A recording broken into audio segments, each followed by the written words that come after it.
I like to discover a lot of things, and last weekend I went on a trip to Port Severn, Ontario with the family. If you've ever been in that area, you'll notice that there's a lot of things to see. A lot of granite rocks, a lot of lakes, a lot of boating. There's a couple of things that are really unique. White's Falls and the Big Chute Marine Railway. So I've never been to White's Falls, but if you look at it, it's really cool. It's not really this big natural waterfall. It's actually a dam that lets water in from two different lakes. That's 6 Mile Lake and Gloucester Pond. There's a dam there called the White's Portage Dam. This controls the water levels in 6 Mile Lake. It lets out just enough water to keep the levels in check. When we went there was a few fishermen trying to catch some fish. There was a few boaters in the lake. At the top of the falls, I found this train-looking thing. It looked very old, but it didn't look like it was in use. So I did some research, and I found out that it was actually responsible for regulating the water at some point in the past. It used something called stop logs that would lift up and down and control the water level in the lake. But now they have a more modern system. I guess they kept this here as a part of history, and it's kind of cool to look at, to be honest. I love old machinery like this because it really shows how they used to do things and how technology has really progressed over the years. After visiting the falls, about 10 minutes down the road is something called Big Chute Marine Railway.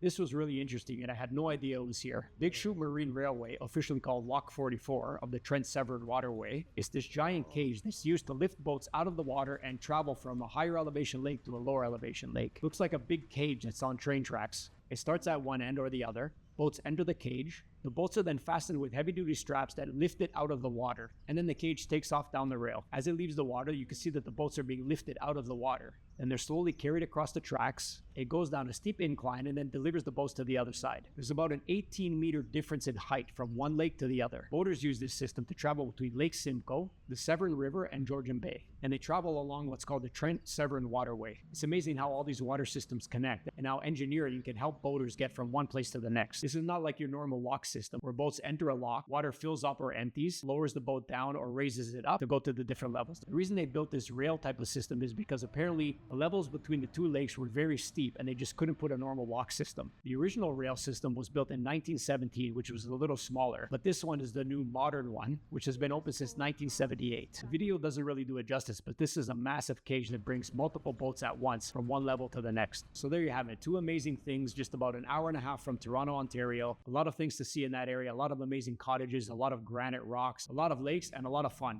Thanks for watching. If you haven't done so already, hit that subscribe button. It's greatly appreciated, and I'll see you in the next one.